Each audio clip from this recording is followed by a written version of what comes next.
സഹാബത്ത് പറഞ്ഞ ആ 3 സ്വഭാവ ഗുണങ്ങൾ നമ്മുടെ ജീവിതത്തിൽ ഉണ്ടായാൽ ഉറപ്പായിട്ട് നമ്മൾ യഥാർത്ഥ മുഅ്മിനീങ്ങളാണ്. നമ്മുടെ ഈമാനെ ചോദ്യം ചെയ്യാൻ ലോകത്തൊരു ശക്തിക്ക് കഴിയില്ല. ഒരാൾക്കും നമ്മുടെ ഈമാനെ തകർക്കാൻ കഴിയില്ല. അതുകൊണ്ട് ഞാൻ പറയാൻ, എന്നോടും നിങ്ങളോടും എനിക്ക് ഈ അവസാന നിമിഷത്തിൽ പരിശുദ്ധ റമളാൻ ഇനി നമ്മുടെ മുമ്പിലേക്ക് കടന്നു വരുന്നതിന് ഏതാനും ദിവസങ്ങൾക്ക് മുമ്പ് എനിക്ക് പറയാനുള്ളത്, ആ 3 സ്വഭാവ ഗുണങ്ങൾ നമുക്ക് ഇന്നത്തെ ദിവസം ഇവിടെ നിന്ന് സ്വായത്തമാക്കണം. അള്ളാഹു തൗഫീഖ് തരട്ടെ, അള്ളാഹു തൗഫീഖ് തരട്ടെ. ധൈര്യമായിട്ട് നിങ്ങൾ ആമീൻ പറയും. കസേര കൂടിയതാണ് സംഘാടകരുടെ മനസ്സിന്റെ വിശാലത. അൽഹംദുലില്ലാഹ്, നമുക്ക് കാണാൻ പറ്റാത്ത അള്ളാഹുവിന്റെ അംലാക്കുകളുടെ അനുസ്യൂത പ്രവാഹം ഈ മജ്ലിസിലേക്ക് കടന്നു വന്നിട്ടുണ്ട്. അൽഹംദുലില്ലാഹ്. ഇതിന്റെ പ്രവർത്തകരൊന്നും ഇലക്ഷന് നിൽക്കുന്നവരല്ല, വോട്ട് നേടാൻ വേണ്ടിയിട്ടൊന്നുമല്ല. ഇതിന്റെ പ്രവർത്തകരൊന്നും നാളെ അവർക്ക് എന്തെങ്കിലും നേടിയെടുക്കാൻ വേണ്ടിയിട്ടല്ല. പച്ചപാവങ്ങളാണ്. അള്ളാഹു അവർക്ക് എല്ലാ അർത്ഥത്തിലും അള്ളാഹു ഇതിന് ഓരോ ദിവസത്തെയും ഓരോ മണിക്കൂറിന്റെയും പ്രതിഫലം അള്ളാഹു അവരുടെ ജീവിതത്തിന്റെ ഇരുലോകത്തും അള്ളാഹു നൽകി അനുഗ്രഹിക്കുമാറാവട്ടെ. സഹോദരങ്ങളെ, 4 ഭാഗത്തും മഴയാണ്. അള്ളാഹു ബറക്കത്ത് തന്നിരിക്കുക നമുക്ക്. 4 ഭാഗത്തും മഴ. ഞാൻ ഇങ്ങോട്ട് വരുമ്പോ തന്നെ ഇങ്ങോട്ട് വരാൻ വേണ്ടി ഓച്ചറയിൽ നിന്ന് കുറെ സുഹൃത്തുക്കള് അവര് വിളിച്ചിട്ട് പറഞ്ഞു, ഭയങ്കര മഴയല്ലേ, ഇനി എങ്ങനെ വരാ? ശരിയാണ്, ഓച്ചറയിലൊക്കെ ഭയങ്കര മഴയാണ്. ഞാൻ നിസാം സാഹിബിനെ വിളിക്കുമ്പോ ഇവിടെ മഴയില്ല. അൽഹംദുലില്ലാഹ്. അള്ളാഹു അവന്റെ റഹ്മത്തിന്റെ മഴത്തുള്ളികളെ ഇൽമിന്റെ മജ്ലിസിൽ നിന്ന് കുറച്ചു നേരത്തേക്ക് മാറ്റി നിർത്തുകയാണ്. നമ്മളോടുള്ള സ്നേഹത്തിന്റെ പേരിലാണ്, നമ്മളോടുള്ള താല്പര്യത്തിന്റെ പേരിലാണ്. അള്ളാഹു അത് മുതലാക്കാൻ, അത് നഷ്ടപ്പെടുത്തി കളയാതിരിക്കാൻ അള്ളാഹു തൗഫീഖ് നൽകി അനുഗ്രഹിക്കുമാറാവട്ടെ. ഇവിടെ വന്നവരാരും മോശക്കാരല്ല. അള്ളാഹു വിജയിച്ചവരുടെ കൂട്ടത്തിൽ നിങ്ങളെ പെടുത്തും. 3 പേര് നബി തങ്ങളുടെ സദസ്സിലേക്ക് കടന്നു വന്നു. ഒരാള് കിട്ടിയ ഒരു ഇരിപ്പിടത്തിലേക്ക് ചാടി അങ്ങ് വീണു. ഒരാള് കയ്യും കെട്ടി പുറകിൽ മാറി നിന്നു. ഹദീസാണ്, സ്വഹീഹാണ്. 3-മത്തെ ആൾ അവിടെ ചുറ്റിക്കറങ്ങിയിട്ട് ഒരൊറ്റ പോക്ക. ഇത് കണ്ടിട്ട് മുസ്തഫായ തങ്ങൾ സല്ലല്ലാഹു അലൈഹി വസല്ലം സഹാബത്തിനോട് പറഞ്ഞു, ആദ്യത്തെ ആൾ ആരെന്നറിയോ? അള്ളാഹുവിലേക്ക് അഭയം പ്രാപിച്ചവനാണ്. അതുകൊണ്ട് അള്ളാഹു അവന് അഭയം കൊടുത്തിരിക്കുകയാണ്. അൽഹംദുലില്ലാഹ്, നിങ്ങൾക്ക് അള്ളാഹു അഭയം തന്നിരിക്കുകയാണ്. 2-മത്തെ വിഭാഗം, ആ വന്ന പുറകിൽ നിന്ന ആള് അള്ളാന്റെ വിഷയത്തിൽ അവന് ഭയങ്കര ലജ്ജയാ. അതുകൊണ്ട് അവന്റെ വിഷയത്തിൽ ലജ്ജിക്കുകയാണ്. അള്ളാഹു കാക്കട്ടെ. ഇനി 3-മതൊരു വിഭാഗം, അത് അള്ളാഹുവിനെ ഒഴിവാക്കിയവനാണ് അവൻ. അതുകൊണ്ട് അവനെയും ഒഴിവാക്കിയിരിക്കുകയാണ്. അള്ളാഹു നമ്മളെ ജീവിതത്തിൽ ഒരു സമയത്ത് പോലും അങ്ങനെ ഒരു ദുരന്തത്തിന് അള്ളാഹു ഇരയാക്കാതിരിക്കട്ടെ. ആര് കൈയൊഴിഞ്ഞാലും നമുക്കുള്ള നമ്മുടെ പടച്ചവനല്ലേ, നമ്മുടെ നാഥനല്ലേ.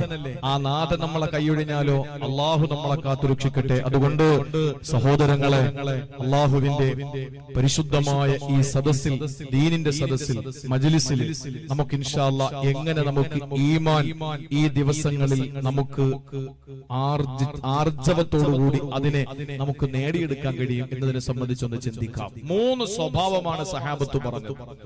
1 നസ്ബിറു അലൽ ബലാ, 2 നഷ്കുറു അലർ റഖാ, 3 നർളാ ബിൽ ഖലാ. ഇത് 3 ഉണ്ടെങ്കിൽ എല്ലാമായി. ഇത് 3 ഉണ്ടെങ്കിൽ എല്ലാമായി. നിങ്ങൾ നോക്ക്, നമുക്ക് ഇൻഷാ അല്ലാഹ് ആദ്യം പറഞ്ഞത് എന്താണ്? നസ്ബിറു അലൽ ബലാ, ഞങ്ങൾ പരീക്ഷണങ്ങളിൽ ക്ഷമിക്കുന്നവരാണ്. അള്ളാന്റെ ഹബീബെ, ഞങ്ങൾ എന്ത് പരീക്ഷണം വന്നാലും ഞങ്ങൾ ക്ഷമയുള്ളവരാണ്. എന്താണ് ക്ഷമ? നമ്മൾ കരുതിയിരിക്കുന്നത് ഭർത്താവ് മരിക്കുമ്പോ ഭാര്യ അലമുറയിടാതെ അള്ളാഹു തിരിച്ചെടുത്തു, ഞാൻ ക്ഷമിക്കല്ലാതെ മറ്റെന്താ വഴി എന്ന് പറഞ്ഞ് ക്ഷമിക്കലാണ് സബർ, ക്ഷമ എന്ന് കരുതിയ പലരുമുണ്ട്. അത് ക്ഷമയുടെ ഒരു ഭാഗം മാത്രമാണ്. അള്ളാന്റെ പള്ളിയുടെ മിനാരത്തിൽ നിന്ന് ബാങ്ക് മുഴങ്ങുമ്പോൾ, ജീവിത തിരക്കിനിടയിൽ, ജീവിതത്തിന്റെ ഓട്ടത്തിനിടയിൽ അള്ളാന്റെ മസ്ജിദിൽ നിന്ന് ബാങ്ക് മുഴങ്ങുമ്പോൾ ഓടി വന്ന് പള്ളിയിൽ വന്ന് ജമാഅത്തായി നമസ്കരിക്കാൻ നിനക്ക് കഴിയുമോ ചെറുപ്പക്കാരാ? അല്ലാഹുവിന്റെ പരിശുദ്ധമായ ദീനിന്റെ മജ്ലിസ് നടക്കുമ്പോ എല്ലാ കാര്യങ്ങളും ഒന്ന് മാറ്റിവെച്ചിട്ട്, എല്ലാ ചിന്തകളും ഒന്ന് മാറ്റിവെച്ചിട്ട്, അല്ലാഹുവിന്റെ പരിശുദ്ധമായ ദീനിന്റെ മജ്ലിസാണല്ലോ റഹ്മത്തിന്റെ പാരാവാരം പോലെയുള്ള മാലാഖമാരുടെ ഏറ്റവും വലിയ സാന്നിധ്യമുള്ള മജ്ലിസാണല്ലോ. അതുകൊണ്ട് ഞാനൊന്ന് പോയിരിക്കാം, എനിക്കൊന്ന് പുണ്യം കിട്ടട്ടെ. പഠിക്കാതൊന്നുമില്ലെങ്കിൽ പോലും ആ റഹ്മത്തിന്റെ മജ്ലിസിൽ പോയിരുന്നാൽ എത്ര സന്തോഷമാ, എത്ര ആനന്ദമാ എന്നോർത്തുകൊണ്ട് ഇൽമിന്റെ മജ്ലിസിലേക്ക് ഓടി വരാൻ ക്ഷമയുള്ളവനെ കഴിയൂ സഹോദരാ. അല്ലാഹുവിന്റെ പള്ളിയുടെ മിനാരത്തിൽ നിന്ന് ബാങ്ക് മുടങ്ങുമ്പോ വീടിന്റെ അകത്തളങ്ങളിലെ മുസല്ല വിരിച്ചിട്ട് നമസ്കാര കുപ്പായം ധരിച്ച് വെള്ളമെടുത്ത് ഉളുവെടുത്ത് ആദ്യ സമയത്ത് നമസ്കരിക്കാൻ എന്റെ പെങ്ങളെ ക്ഷമയുണ്ടെങ്കിലേ കഴിയൂ. അതുപോലെ പരിശുദ്ധമായ ഹറമുണ്ടല്ലോ, കരിമ്പടം പുറച്ച കറുത്ത സുന്ദരിയായ കഅബാലയത്തിന്റെ തിരുമുറ്റത്തേക്ക് അല്ലാഹുവിന്റെ പരിശുദ്ധമായ വെളിക്കുത്തരം നൽകിക്കൊണ്ട് തൽബിയത്തിന്റെ മന്ത്രോച്ചാരണവുമായി ഒരു ഇഹ്റാമിന്റെ വസ്ത്രം ധരിച്ചുകൊണ്ട് പരിശുദ്ധമായ ഹറമിലേക്ക് കഅബാലയത്തിന്റെ മുന്നിലേക്ക് മത്താഫിലേക്ക് ഇഹ്റാമിന്റെ ഡ്രസ്സും ധരിച്ചുകൊണ്ട് ഉംറയ്ക്ക് പോകാം.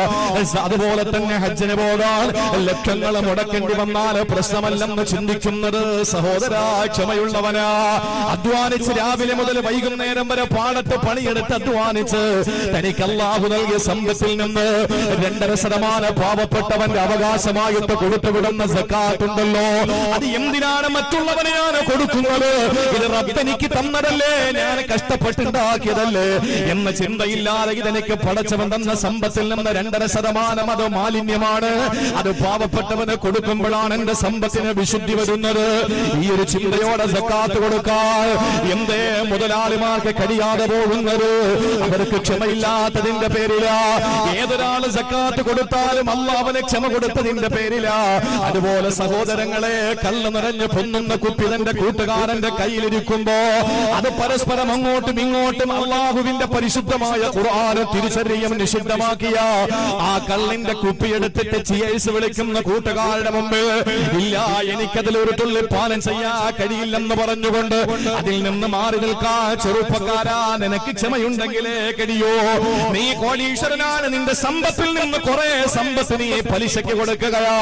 എന്നിട്ട് ഒരു ജോലി ചെയ്യാതെ വീട്ടിലെ കുടവയറും തടകയിരുന്ന് പലിശയുടെ കണക്കെഴുതുമ്പോ നിനക്ക് ജോലി ചെയ്യാതെ കൂലിയെടുക്കുന്ന ഒരു നല്ല നിലയിലുള്ള കച്ചവടമായി പലിശ കച്ചവടത്തെ കാണുമ്പോ അത് വേണ്ട, അത് സ്വന്തം മാതാവിനെ വ്യഭിചരിക്കുന്നതിന് സമാനമാണ് എന്ന് അല്ലാഹുവിന്റെ ഹബീബ് എന്നെ പഠിപ്പിച്ചതാ.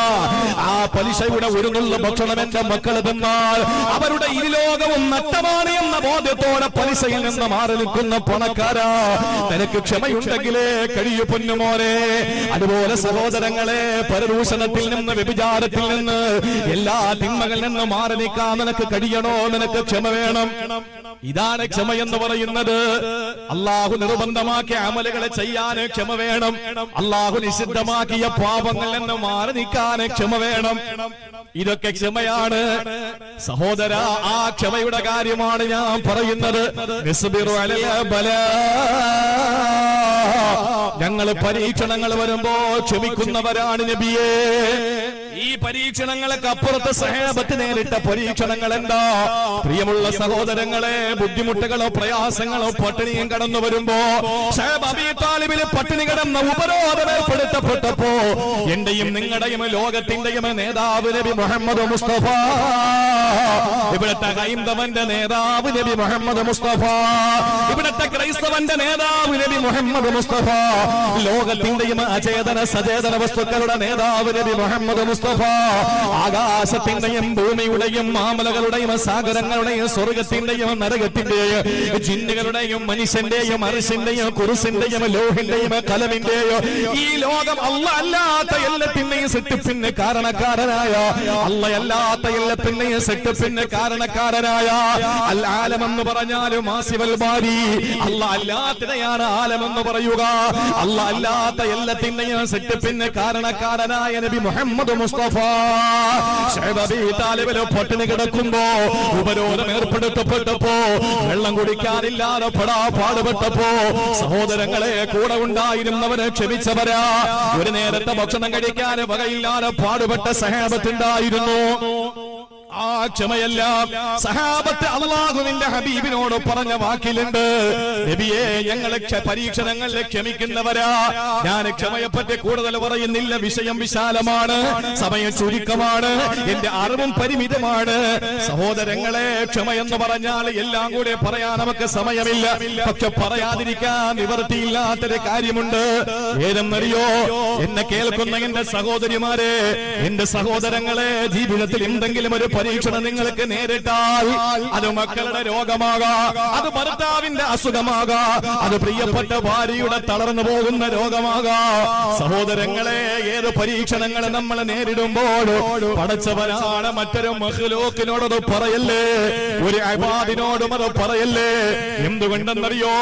ഇന്ന് നമ്മുടെ ഏറ്റവും വലിയ സ്വഭാവ വൈകൃതം എന്തെന്നറിയോ? ഒരു പരീക്ഷണമല്ല തന്നാലും മറ്റുള്ളവരോട് വിളമ്പി നടക്കുകയാ, മൈക്ക് വെച്ച് കെട്ടുകയാ. അല്ല എന്നോട് അങ്ങനെ ചെയ്തു, എന്നോട് മാത്രം എന്തേ പടച്ചവൻ അങ്ങനെ ചെയ്യുന്നത്, എന്റെ ഭാര്യയ്ക്ക് മാത്രം എന്തേ എന്നും അസുഖമുള്ളത്? ഇല്ല മുസ്ലിം സ്വരൂപക്കാരാ, ഒരു ഖുദ്സിയായ ഹദീസിലൂടെ അള്ളാന്റെ ഹബീബ് പഠിപ്പിച്ചതെന്തെന്നറിയോ?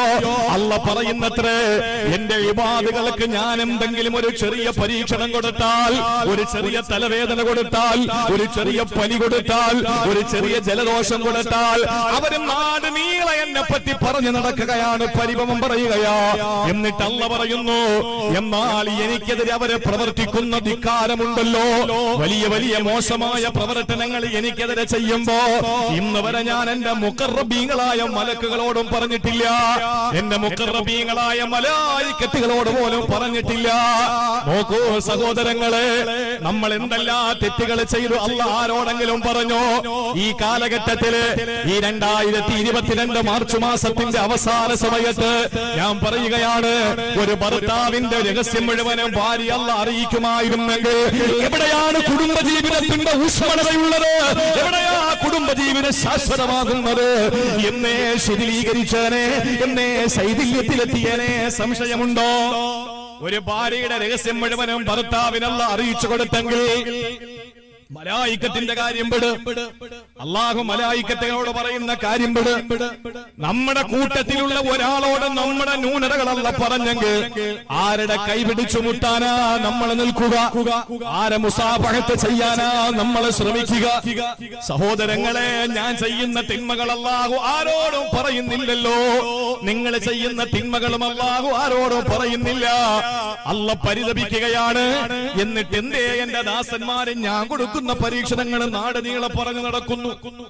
ചിന്തിച്ചു നോക്ക്, എത്ര ദുഷ്ടന്മാരാ നമ്മൾ, എത്ര ദുഷ്ടന്മാരാ. അള്ളാഹു നമുക്ക് മനസ്സിലാക്കാനുള്ള തൗഫീക്ക് തരട്ടെ. നമുക്കൊരു പരീക്ഷണം അള്ളാഹു തന്നാൽ ഒരു മനുഷ്യനോടും അത് പറയരുത്. പിന്നെ കൂട്ടി വായിക്കേണ്ട ഒരു കാര്യം ഞാൻ പറയാം.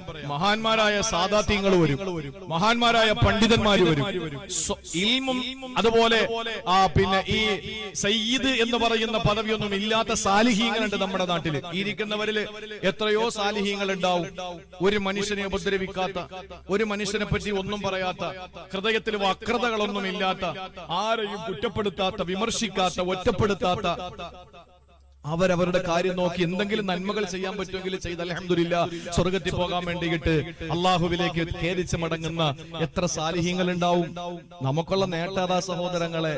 അൽഹംദുലില്ലാഹ് എവിടെയെങ്കിലുമൊക്കെ പോയാൽ, നമ്മൾ മരിച്ചെന്ന് കേട്ടാൽ എവിടെ നിന്നൊക്കെ ആള് വരിക? എന്തായാലും ഞാൻ മരണപ്പെട്ടു പോയാൽ ബഹുമാനപ്പെട്ട എന്റെ ഷാഫി ഉസ്താദ് വരുമല്ലോ. അപ്പൊ നിങ്ങളിൽ എത്ര പേരാ എന്റെ മയ്യിത്ത് നിസ്കാരത്തിന് വരിക? അള്ളാഹു ദീർഘായുസ് കൊടുക്കട്ടെ. ആർക്ക് മരണം സംഭവിച്ചാലും ആ മരണപ്പെടുന്ന ആളിന്റെ മയ്യത്തൊന്ന് കാണാനും ഒന്ന് ദുആ ചെയ്യാനും ആ സംസ്കരണത്തിൽ പങ്കാളിയാകാനും ലോകത്തിന്റെ എല്ലാ ഭാഗത്തു നിന്നും വരുന്ന ഒരു ജനസമൂഹത്തെ കിനാവ് കണ്ടുകൊണ്ടാ വാഴ്ന്നു പോകുന്നത്. അല്ലാതെ നിങ്ങൾ എന്ത് തന്നാ നമുക്ക് തികയും? അല്ലെങ്കിൽ നിങ്ങൾ തരുന്നതാണോ നമുക്ക് തികയുന്നത്? നിങ്ങൾ തന്നില്ലെങ്കിലും നമ്മൾ ജീവിക്കും, നിങ്ങൾ തന്നാലും നമ്മൾ ജീവിക്കും. ഇതൊക്കെ അള്ളാഹു തരുന്ന ഒരു സന്തുലിത അവസ്ഥയാണല്ലോ, മനുഷ്യന്റെ നിലനിൽപ്പിനാണല്ലോ ഇതൊക്കെ. പക്ഷേ നമ്മൾ പ്രതീക്ഷിക്കുന്ന എന്താണ്? ഏതെങ്കിലും ഒരാള് മയ്യിത്ത് നിസ്കാരത്തിന് വന്നൊന്ന് ദ്വാരന്നാൽ അൽഹംദുലില്ലാ, അങ്ങനെ ഒരു നേട്ടമേ നമുക്കുള്ളൂ. ഞാൻ പറഞ്ഞു വന്നത് സാലിഹീങ്ങൾ, സാദാത്തീങ്ങൾ, മഹാന്മാരായ പണ്ഡിതന്മാരൊക്കെ കാണുമ്പോ അവരോട് ഒരുപാട് പ്രശ്നങ്ങളില്ല ഉസ്താദെ, തങ്ങളെ വലിയ പ്രതിസന്ധിയില്ല, പരീക്ഷണങ്ങൾ ഒരുപാടുണ്ട്, അതൊന്നും വിളമ്പാൻ നിൽക്കരുത്, ഞാൻ വലിയ പ്രശ്നത്തിലാണ്, നിങ്ങൾ ദുആരക്കണം, സബ്ർ കിട്ടാൻ, ക്ഷമ കിട്ടാൻ, നേരിടാൻ, പിടിച്ചു നിൽക്കാൻ, നഷ്ടപ്പെട്ടു പോകാത്ത ഈമാനിനു വേണ്ടിയിട്ട് നിങ്ങൾ ദുആരക്കണമെന്ന് പറയുന്നതിൽ തെറ്റില്ല. അത് അഹ്ലുസുന്നയുടെ വിശ്വാസമാണ്. പക്ഷേ എടാ, നീ അറിഞ്ഞ അള്ളാഹു എന്നും എന്റെ ഭാര്യയ്ക്ക് അസുഖാടാ, എന്റെ മക്കൾക്ക് എന്നും ദീനമാണ്, എനിക്ക് എന്നും എവിടെ തൊട്ടാലും പ്രശ്നമാണ് എന്ന് പറഞ്ഞിട്ട് ഇങ്ങനെ കൂട്ടുകാരോട് പറഞ്ഞു നടക്കും. ഒരു കാര്യം ഞാൻ പറയാം, തഫ്സീർ ഇബ്നുൽ കസീറിൽ വളരെ വ്യക്തമായി വെള്ള പേപ്പറിൽ കറുത്ത മഷി കൊണ്ട് രേഖപ്പെടുത്തിയ ഒരു സംഭവമുണ്ട്. എത്ര വലിയ പൊന്നുമോനാണെങ്കിലും അല്ലാഹ് പണിഷ്മെന്റ് തരും. ഇങ്ങനെ പറഞ്ഞു നടന്നാൽ ഒന്ന്, കാര്യങ്ങൾ പരിഹരിക്കപ്പെടില്ല. രണ്ട്, എത്ര വലിയവനാണെങ്കിലും ഏത് കുടുംബത്തിൽ പിറന്നവനാണെങ്കിലും പണിഷ്മെന്റ് ഉറപ്പാ. അള്ളാഹു പണിഷ്മെന്റ് തരും. എന്തുകൊണ്ടെന്നറിയോ? ഒരു ദിവസം മഹാനായ യാക്കൂബ് നബി അലൈഹിസ്സലാമിന്റെ മുന്നിലേക്ക് വന്നു ആരാ? ഒരു സഹോദരൻ, അദ്ദേഹത്തിന്റെ തന്നെ ഒരു സഹോദരൻ വന്നു. എന്നിട്ട് കാര്യങ്ങളൊക്കെ പറഞ്ഞുകൊണ്ടിരിക്കുന്നതിൽ ചോദിച്ചു, അല്ല യാക്കൂബ് നബിയെ, ഇപ്പൊ കാഴ്ചയൊക്കെ തീരെ അങ്ങ് പോയല്ലേ? അതെ സഹോദര, എന്റെ കാഴ്ച പോയി. അങ്ങോട്ട് വിശദീകരിക്കാൻ തുടങ്ങി. എന്റെ പൊന്നുമോനായിരുന്നല്ലോ എന്റെ യൂസുഫ്, എന്റെ കരളായിരുന്നല്ലോ എന്റെ യൂസുഫ്, എന്റെ 12 മക്കളിൽ എന്റെ പ്രിയപ്പെട്ടവനായിരുന്നു എന്റെ യൂസുഫ്. എന്താ സംഭവിച്ചതെന്നൊക്കെ എനിക്ക് അറിയാം, പക്ഷെ ഞാൻ ക്ഷമിക്കുകയാണ്, അല്ലാതെ എന്ത് ചെയ്യാനാ? എന്റെ പൊന്നുമോന് യൂസുഫ്, അവൻ എനിക്ക് നഷ്ടപ്പെട്ട് കരഞ്ഞ് ഞാൻ എന്റെ കണ്ണ് കൃഷ്ണമണി വെളുത്തുപോയി സഹോദര എന്ന് പറഞ്ഞു. അപ്പൊ കിട്ടിയ അവസരമല്ലേ? മറ്റയാൾ ചോദിച്ചു, അല്ല ഇപ്പൊ വില്ല് പോലെ മുതുകങ്ങ് വളഞ്ഞല്ലോ, എന്തു പറ്റി? അതെന്റെ ബിന്യാമീനും കൂടെ നഷ്ടപ്പെട്ടപ്പോ പറയണ്ട സഹോദര, ഒരേ ഇരിപ്പ് തന്നെ വീട്ടില്, പുറത്തിറങ്ങാൻ പറ്റില്ല, എനിക്ക് അത്രയും സങ്കടമാണ്, എന്റെ മുതുക് വില്ല് പോലെ അങ്ങ് വളഞ്ഞു എന്ന് പറഞ്ഞു. ആ സമയം കേട്ടോ, ആ സമയം മഹാനായ നസലൽ അമീനു മലക്കു ജിബ്രീൽ, മഹാനായ റൂഹുൽ അമീനു മലക്കു ജിബ്രീൽ ഏഴാകാശങ്ങൾക്ക് മുകളിൽ നിന്നതാ കടന്നു വരികയാ. അല്ലാഹുവിന്റെ ഹബീബ് മഹാനായ യാക്കൂബ് നബി അലൈഹിസ്സലാം കടന്നു വന്നിട്ട് പറയുകയാണ്, ഓ നബിയേ, ഇന്നല്ലാഹ യുഖരിഉക സലാം, ഇന്നല്ലാഹ യുഖരിഉക സലാം, അല്ലാഹു അങ്ങക്ക് സലാം പറഞ്ഞിരിക്കുകയാ. അല്ലാഹ് സലാം പറഞ്ഞു വിട്ടിരിക്കുന്നു നബിയേ. ആവേശത്തോടെ യാക്കൂബ് നബി സലാം അടക്കുകയാ. ആ സമയത്താണ് അല്ലാഹുവിന്റെ മലക്ക് ജിബ്രീൽ പറയുന്നു, ഓ യാക്കൂബ് നബിയേ, അല്ലാഹ് ഒരു കാര്യം കൂടി പറഞ്ഞു. എന്താ? അമാ തസ്തഹീ, നിങ്ങൾക്ക് നാണമുണ്ടോ എന്ന് ചോദിക്കുകയാ, നിങ്ങൾക്ക് ലജ്ജയുണ്ടോ എന്ന് ചോദിക്കുകയാ. പച്ച മലയാളത്തിൽ നമ്മുടെ നാടൻ ഭാഷയിൽ പറഞ്ഞാൽ അല്ല ചോദിക്കുകയാണ്, നിങ്ങൾക്ക് ഉളുപ്പുണ്ടോ? യാക്കൂബ് നബി സംബീതനായി, പരിഭ്രമചുട്ടനായി, വിഷാദ വിഷണനായി, വേദന വിഹുലനായി, എന്തേ ജിബ്രീലേ അങ്ങനെ പടച്ചവനെ ചോദിച്ചത്? എന്തേ എന്റെ ഭാഗത്ത് നിന്ന് എന്താ ഉണ്ടായത്? ജിബ്രീൽ അലൈഹിസ്സലാം യാക്കൂബ് നബിയോട് പറഞ്ഞത്രേ, അല്ലയോ യാക്കൂബ് നബിയേ, നിങ്ങളുടെ സങ്കടങ്ങൾ എന്തിനാ സഹോദരനോട് വിളമ്പിക്കൊടുത്തത്? നിങ്ങളുടെ ദുഃഖങ്ങൾ എന്തിനാ പരിഭവത്തിന്റെ കെട്ടടിച്ചു വെച്ചത്? ആ സമയത്ത് യാക്കൂബ് നബി അലൈഹിസ്സലാം ബോധവാനാവുകയാ. ഉടൻ തന്നെ യാക്കൂബ് നബി അലൈഹിസ്സലാം സർവ്വതും അല്ലാഹുവിലേക്ക് അർപ്പിച്ചുകൊണ്ട് നിലവിളിച്ചു. എന്താ? സൂറത്ത് യൂസുഫിൽ നമുക്കത് കാണാം. യാക്കൂബ് നബി അലൈഹിസ്സലാം പറഞ്ഞ വാക്കെന്തെന്നറിയോ? ഇന്നമാ അശ്കൂ ബത്തി വഹുസ്നി ഇലല്ലാഹ്, ഇന്നമാ അശ്കൂ ബത്തി വഹുസ്നി ഇലല്ലാഹ്, എന്റെ ദുഃഖങ്ങളും എന്റെ എല്ലാ ആവലാദികളും നിന്നെ ഞാൻ ഏൽപ്പിക്കുകയാ. ശിക്കായത്ത് ഞാൻ നിന്നെ ഏൽപ്പിക്കുകയാണ് റബ്ബേ. എന്റെ ദുഃഖങ്ങൾ മുഴുവനും നിന്നെ ഞാൻ ഏൽപ്പിക്കുകയാ. എന്റെ ഹൃദയത്തിനകത്ത് നീറുന്ന ഒരുപാട് പ്രശ്നങ്ങളുണ്ട് റബ്ബേ. എന്റെ പൊന്നുമോൻ യൂസുഫ് എനിക്ക് നഷ്ടമായി പടച്ചവരെ, എന്റെ ബിനിയാമിൻ എനിക്ക് നഷ്ടമായി തമ്പുരാനെ, എനിക്ക് സഹിക്കാൻ പറ്റുന്നതിനപ്പുറത്താണ് നാഥാ, എല്ലാം ഞാൻ നിന്നെ ഏൽപ്പിച്ചിരിക്കുകയാ. ഇതങ്ങ് പറഞ്ഞിട്ട് മഹാനായ യാക്കൂബ് നബി അലൈഹിസ്സലാം എന്താ പറഞ്ഞതെന്നറിയോ? അല്ലാഹുൽ മുസ്തആൻ, അലാ മാ തസിഫൂ. പൊന്നുമക്കളെ, നിങ്ങൾ പറയുന്നത് എനിക്ക് അവലംബിക്കാൻ കഴിയില്ല, നിങ്ങൾ പറയുന്നത് എനിക്ക് വിശ്വാസമില്ല മക്കളെ, നിങ്ങളെ വാക്ക് എനിക്ക് കേൾക്കേണ്ട മക്കളെ. എനിക്ക് ഏറ്റവും വലുത് എന്റെ റബ്ബാണ്. എന്നെ ഒരു സ്ഥലത്തെ കൈവിടാത്ത അല്ലാഹ്, എന്നെ സൃഷ്ടിച്ച അല്ലാഹ്, എന്നെ സംരക്ഷിച്ച അല്ലാഹ്, എന്നെ സംഹരിക്കുന്ന അല്ലാഹ്, സർവജ്ഞനായ സർവഗുണ സമ്പൂർണനായ സർവലോക സൃഷ്ടിസ്ഥിതി സംഹാരകർത്താവായ ആ സ്നേഹസമ്പന്നനായ എന്റെ നാഥനെ ഞാനെല്ലാം ഏൽപ്പിച്ചിരിക്കുകയാ. ഇത് പറഞ്ഞപ്പോൾ അല്ലാഹു ഖുർആൻ സൂറത്ത് യൂസുഫിലൂടെ യാക്കൂബ് നബിയുടെ ക്ഷമയെ പറ്റി പറഞ്ഞത് ഫസബുറുൻ ജമീൽ. ലോകത്താരെ പറ്റിയാ പടച്ചവൻ അങ്ങനെ പറഞ്ഞത് ഫസബുറുൻ ജമീൽ. ഏറ്റവും മനോഹരമായ മുൻചുള്ള ചാച്ചല്യമാനമായ ക്ഷമ. യാക്കൂബ് നബിയുടെ ക്ഷമയെ പറ്റി അല്ലാഹു പുകഴ്ത്തി പറഞ്ഞു. സഹോദരങ്ങളെ, യൂസുഫ് എന്ന പൊന്നുമോനെ അല്ലാഹു തിരിച്ചു കൊടുത്തു. എങ്ങനെയാ? പൊട്ടക്കിണറ്റിലേക്ക് വലിച്ചെറിയപ്പെട്ട ശൈശവത്തിന്റെ, ബാല്യത്തിന്റെ, കൗമാരത്തിന്റെ, യൗവനത്തിന്റെ ദിശ കഴിഞ്ഞിട്ട് മഹാനായ യാക്കൂബ് നബിക്ക് തന്റെ യൂസുഫ് എന്ന പൊന്നുമോനെ തിരിച്ചു കിട്ടിയത് ബാലനായിരിക്കുന്ന സമയത്ത് അവന്റെ കുഞ്ഞുടുപ്പിനകത്തേക്ക് ഏതോ ആടിന്റെ രക്തം പുരട്ടിയ ചെന്നായ കടിച്ചു കീറിയെന്ന വേഷപ്രസന്നത കാണിച്ചുകൊണ്ട് മക്കളെ പരിചയപ്പെടുത്തിയിട്ട് പറ്റിച്ചു കളഞ്ഞ അവസ്ഥയില് പൊട്ടക്കിണറ്റിൽ കിടന്ന ബാലനായ യൂസുഫായിട്ടല്ല അല്ലാഹു യാക്കൂബ് നബിക്ക് തിരിച്ചു കൊടുത്തത്. സർവ്വ ദുഃഖങ്ങളും അല്ലാഹുവിനെ ഏൽപ്പിച്ചപ്പോ, സങ്കടങ്ങളുടെ ഭാണ്ഡക്കെട്ട് റബ്ബിന്റെ മുമ്പിൽ ഇറക്കി വെച്ചപ്പോ അല്ലാഹു യൂസുഫ് എന്ന പൊന്നുമോനെ പിരിച്ചു കൊടുത്ത്. എങ്ങനെയാണെന്നറിയോ? യൂസുഫ് എന്ന് പറയുന്ന പൊന്നുമോൻ ഇന്നാരാണ്? പൊട്ടക്കിണറ്റിലെ ഒരു ബാലനല്ല, എന്റെ വീട്ടിൽ വളർന്ന ശിശുവല്ല, പിന്നെയോ അടിമച്ചന്തയിലെ വിൽപ്പന ചരക്കല്ല, പിന്നെയോ ഏതോ ഒരു പെണ്ണ് ആകൃഷ്ടനാകിട്ട് പിടിക്കാൻ ശ്രമിച്ചപ്പോ കാരാഗ്രഹത്തിന്റെ അകത്തളങ്ങളിലേക്ക് ഏറ്റവും വലിയ ക്രൂരമായ നിലയിൽ വേട്ടയാടപ്പെട്ട ഒരു തടവ് പുള്ളിയല്ല, പിന്നെയോ ഇന്ന് ഈജിപ്ത് എന്ന് പറയുന്ന, മിസ്ർ എന്ന് പറയുന്ന രാജ്യത്തിന്റെ അധിപനായി രാജകുമാരനായി വാഴുകയാ. അല്ലാഹുവിന് കഴിവുണ്ട് മുസ്ലിമേ, അല്ലാഹുവിന് കഴിവുണ്ട് മുസ്ലിമേ. അതുകൊണ്ട് ക്ഷമിക്കാൻ നമുക്ക് കഴിയുമോ? ഒരു മനുഷ്യനോടും പരിഭവം പറയാൻ പാടില്ല.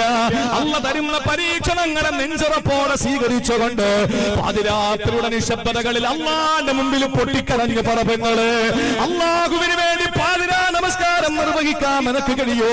മുസല്ല വിരിച്ചിട്ട് നമസ്കാര കുപ്പായം ധരിച്ചു. ആ നമസ്കാര കുപ്പായം മുഴുവനും നിന്റെ കണ്ണുനീര് കൊണ്ട് കുതിരട്ടെ മോളെ. നിന്റെ നമസ്കാര കുപ്പായം, നിന്റെ മുസല്ലയും കണ്ണീരിനാൽ കുതിരട്ടെ മോളെ. എന്നിട്ട് നിന്റെ സങ്കടത്തിന്റെ കഥകൾ മുഴുവൻ പടച്ചവനോട് പറ. അല്ലാഹുവിന് അറിയാത്തതൊന്നുമല്ലല്ലോ.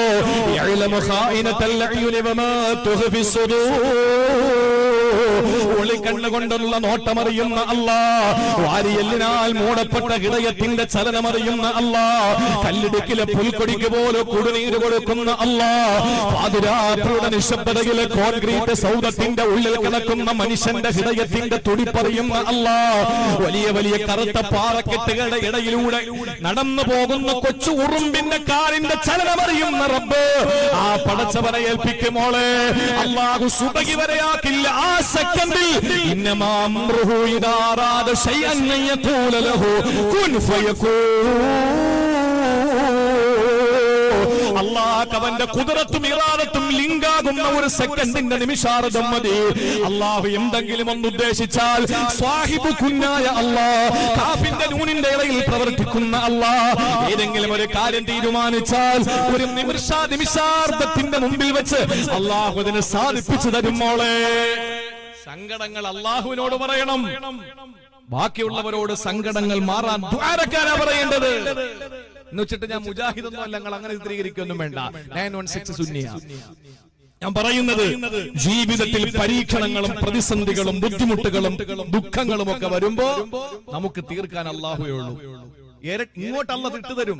ഇബ്രാഹിം നബിയോട് പറഞ്ഞു, മോനെ അറുക്കാൻ പറഞ്ഞു. ഇബ്രാഹിം നബിക്ക് പറയാമായിരുന്നില്ലേ, അല്ലാഹുവേ നീ എന്തിനാ പിന്നെ അവസാന സമയം എനിക്ക് കുട്ടി തന്നത്? 19 വയസ്സ് കഴിഞ്ഞിട്ട് ലൂത്ത് നബിയുടെ ജനതയെ നശിപ്പിക്കാൻ പോകുമ്പോ വീട്ടിൽ ഇറങ്ങി കുട്ടിയുടെ സന്തോഷ വാർത്ത പറയേണ്ട വല്ല കാര്യമുണ്ട്? ഞാൻ നിന്നോട് എത്ര നാൾ ചോദിച്ചു, നീ തന്നില്ല. പിന്നെ അങ്ങ് തരാതിരുന്നാ പോരെ?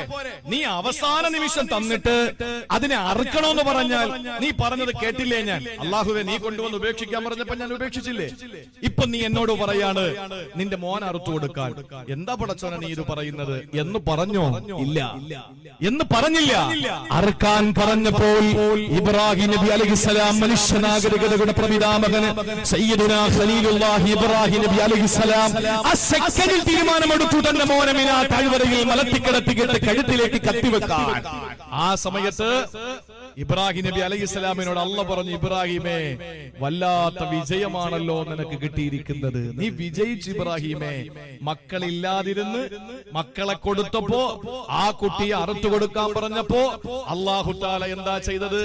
ആ മകനെ രക്ഷപ്പെടുത്തി എന്ന് മാത്രമല്ല, പകരം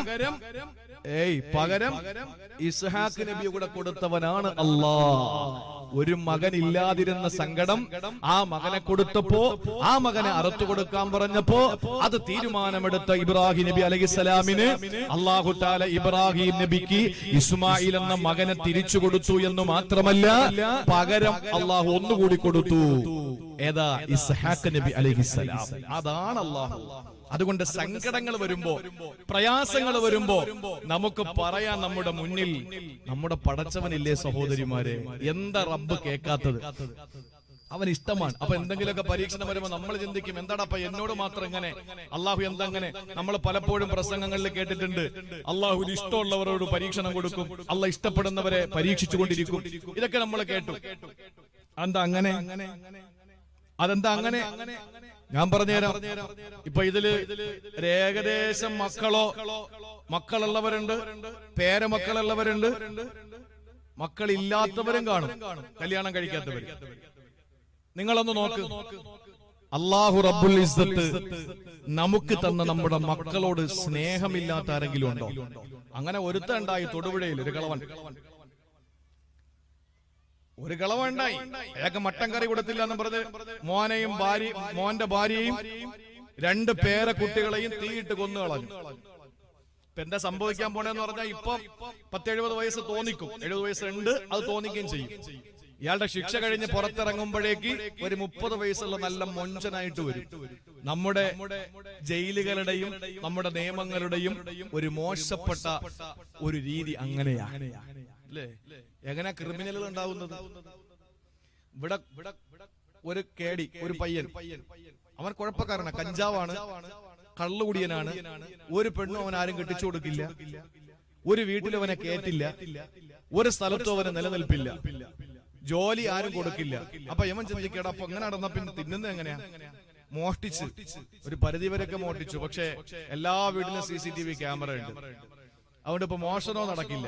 അപ്പൊ യമൻ ചിന്തിച്ച് നടക്കുമ്പോഴാണ് ഒരൊറ്റ വഴിയേ ഉള്ളൂ, ആരെങ്കിലും കൊന്ന എന്നെ കൊല്ലൂലല്ലോ, ജയിലിൽ പോയാ പിന്നെ സുഖ സന്തോഷമാണ്. യവൻ ഒരുത്തനെ കൊന്നു, അവനെ നേരെ പോലീസ് പിടിച്ച് ജയിലിൽ കൊണ്ടുപോയി. യവന് പല അസുഖം വന്നിട്ട് ഒരു ലാബിലും പോയി ടെസ്റ്റ് ചെയ്യാൻ വേണ്ടി പൈസ ഇല്ല. യവൻ ആദ്യം ചെയ്യുന്ന പോലീസ് കൊണ്ടുവന്ന് ഏറ്റവും നല്ല ലാബിൽ കയറ്റി മൊത്തത്തിലൊരു പരിശോധന കൊണ്ടുപോവല്ലേ, റിമാൻഡ് ചെയ്യല്ലേ. അപ്പൊ ഫ്രീ ആയിട്ട് അവന്റെ രോഗം ഒരെന്താന്ന് കിട്ടി. അത് കഴിഞ്ഞ് നേരെ അവനെ കൊണ്ടുപോയി. അതിനകത്ത് പോയാലോ ഒരു മനുഷ്യന്റെ ശല്യമില്ല, മുന്നിലും പിന്നിലും ഒക്കെ പോലീസുകാർ, ഗവൺമെന്റ് ഉദ്യോഗസ്ഥർ അവന് കാവല് നിൽക്കാൻ. നല്ല സുഭിക്ഷമായ ഭക്ഷണം. പണ്ടാണ് ഗോതമ്പുണ്ട, ഇപ്പൊ ഗോതമ്പുണ്ടെന്നില്ല. ഇപ്പൊ നല്ല മട്ടൻ ബിരിയാണിയും ചപ്പാത്തിയും കോഴിയിറച്ചിയും അതുപോലെ തന്നെ നല്ല സാമ്പാറും ചോറൊക്കെ ഉള്ളത്. അപ്പൊ നല്ല 3 നേരത്തെ സുഭിക്ഷമായ ഭക്ഷണം, വൈകുന്നേരം ചായയും ബിസ്ക്കറ്റും, രാവിലെ പിന്നെ എന്തെങ്കിലുമൊക്കെ കടി കിട്ടും. ഇതൊക്കെ കഴിഞ്ഞ് ഇറങ്ങാറാകുന്ന സമയത്ത് കൈ നിറച്ച് പൈസ. അതെങ്ങനെ കിട്ടും? അലക്സാണ്ടർ ജേക്കബ് നമ്മുടെ ജയിൽ ADGP ആയിരുന്ന സമയത്താണ് നിലവിൽ കൊണ്ടുവന്നത്. അതിനകത്ത് ചപ്പാത്തി ഉണ്ടാക്കണം, കോഴിക്കറി ഉണ്ടാക്കണം, കിളയ്ക്കറിയണം, കിളയ്ക്കണം, അത് കൃഷി ചെയ്യണം. ഇതിനൊക്കെ കിട്ടുന്ന വരുമാനം അവൻ എഴുതി വെച്ചിരിക്കും. പോകുമ്പോ മുത്തല്ലിമീങ്ങൾക്ക് കിട്ടിയ നേർച്ച പൈസ പോലെ ഉസ്താദ് കൊടുക്കും പോലെ ജയിലർ വാർഡൻ കൊടുക്കും. അതെല്ലാം മടക്കി പിടിച്ച് നേരെ വരുന്നു. എന്ത് കുഴപ്പം? അങ്ങോട്ട് പോകുമ്പോൾ മുരിങ്ങക്കോലൂരി, ഇങ്ങോട്ടിരിക്കുമ്പോൾ ആപ്പിൾ പോലെ ചുമന്നിട്ടാ വരുന്നത്. ഇതാണ് നമ്മുടെ വ്യവസ്ഥിതി. ഇത് മാറണം. എന്നിട്ട് കുട്ടിയെ കൊടുക്കുന്ന എന്താണ്? ഇപ്പോഴാണ് ഇച്ചിരി മാറ്റം. അല്ലെങ്കിൽ കൂറ്റിപ്പട്ടി കൊടുക്കുന്ന ബിസ്ക്കറ്റ് ആയിരുന്നു. ഇപ്പൊ അൽഹംദുലില്ലാ കഞ്ഞിയും പയറും മാറിയിട്ട് ഇപ്പോ മുട്ടയും പാലും ഒക്കെ ആയി. അതൊക്കെ സന്തോഷമായി. കുട്ടികൾക്ക് മട്ടൻ ബിരിയാണി കൊടുക്കണം, യവനൊക്കെ പട്ടിണി കിടണം, അവസാനം മരിക്കുമെന്ന് കാണുമ്പോൾ ഒരു ചപ്പാത്തി എറിഞ്ഞു കൊടുക്കണം. അത് തിന്ന് തീരുമ്പോ വീണ്ടും പട്ടിണി കിടണം. എങ്കിലല്ലേ അവന് ഈ തിന്മകളിൽ നിന്ന് മാറുള്ളൂ. അല്ലാതെ ഇവിടെ ജീവിതത്തിലെ പ്രൗഢികളായി ഇവിടത്തെ വാടക ഗുണ്ടകളായി മാറിക്കൊണ്ടല്ലേ ഇരിക്കുള്ളൂ. ഇപ്പൊ കൊലയെന്ന് പറയുന്നത് സാധാരണ വാഴക്കൊല പോലെയായി. അങ്ങോട്ട് പോകുന്നു, കയറുന്നു, ഈ വാഴയുടെ ഇലയുണ്ടല്ലോ അത് പിടിച്ചിട്ട് വെട്ടുന്നത് പോലെ ഇങ്ങോട്ട് പിടിക്കുന്ന കഴുത്തങ്ങോട്ട് വെട്ടുന്നു, ഇങ്ങനെ വെട്ടുന്നു, തീർന്നു. ഇപ്പൊ പുതിയ ഒരു ശൈലി എന്ന് പറഞ്ഞാൽ അങ്ങനെയല്ല. പുതിയ ശൈലി എന്ന് പറഞ്ഞാൽ വെട്ടിയിട്ട് അതിനെ തോളത്ത് വെച്ച് കൊണ്ടുപോകുക, 2 കിലോമീറ്റർ കഴിഞ്ഞിട്ട് വലിച്ചെറിയുക. മനുഷ്യന് വല്ല വിലയുണ്ടോ സഹോദരങ്ങളെ? മനുഷ്യന് വല്ല വിലയുമുണ്ടോ? എന്നാൽ എവരെക്കൊന്ന് പിടിച്ച് അകത്താക്കാൻ നമ്മുടെ നിയമങ്ങൾക്ക് കഴിയുന്നില്ലല്ലോ എന്ന് പറയുമ്പോ അതിലേറെ സങ്കടമാണ്. ഇത് പറഞ്ഞാൽ എനിക്കറിയാം പ്രശ്നമാവുമെന്ന്. അതുകൊണ്ട് ഇനി കൂടുതൽ അങ്ങോട്ട് പ്രശ്നമാവാതിരിക്കാൻ വേണ്ടി ഞാൻ നിർത്തുകയാണ്. ഞാൻ പറയുന്നു സഹോദരങ്ങളെ, സ്വന്തം മക്കളോടുള്ള സ്നേഹം ആർക്കാണ് ഇല്ലാത്തത്? ചിന്തിച്ചു നോക്ക്. എന്നാ മക്കളെ വീട്ടിൽ നിന്ന് ഇറങ്ങുമ്പോ സമയത്ത് വാപ്പാട്ട പറഞ്ഞു, വാപ്പ നിങ്ങൾ പോയിട്ട് വരുമ്പോ എനിക്കൊരു ചോക്ലേറ്റ് വാങ്ങിച്ചുകൊണ്ട് തരണേ. 5 വയസ്സുള്ള മോനാണ്, 3 വയസ്സുള്ള മോനാ. 3 വയസ്സുള്ള മക്കളും ഡോക്ടറോട് ചോദിക്കും, സ്റ്റെതസ്കോപ്പ് വെച്ച് നോക്കുമ്പോ നിങ്ങൾക്ക് വല്ല അറിയാവോന്ന് ചോദിക്കും. ആ കാലമാണ്. ഇപ്പൊ എന്റെ ഒരു കൂട്ടുകാരന്റെ മോന് 3.5 വയസ്സേ ഉള്ളൂ. ആ കുട്ടിയെ ആശുപത്രിയിൽ കൊണ്ടുപോയി. അപ്പൊ ഡോക്ടർ ഈ ടോർച്ചൊക്കെ അടിച്ച് വായിലൊക്കെ നോക്കാൻ എന്തെങ്കിലും ഇൻഫെക്ഷൻ ഉണ്ടോ എന്ന് അറിയാൻ വേണ്ടി. അപ്പൊ ഈ 3.5 വയസ്സുകാരൻ ഡോക്ടറോട് ചോദിക്കുക, നിങ്ങൾക്ക് വല്ല അറിയാമോ? അറിഞ്ഞിട്ട് നീ ചെയ്യണേ. അപ്പൊ അങ്ങനത്തെ കുട്ടികളാണ് ഇപ്പോ. എന്തായാലും നമ്മുടെ കുട്ടികൾക്ക് അല്ലാഹു ദീർഘായുസ്സ് കൊടുക്കട്ടെ.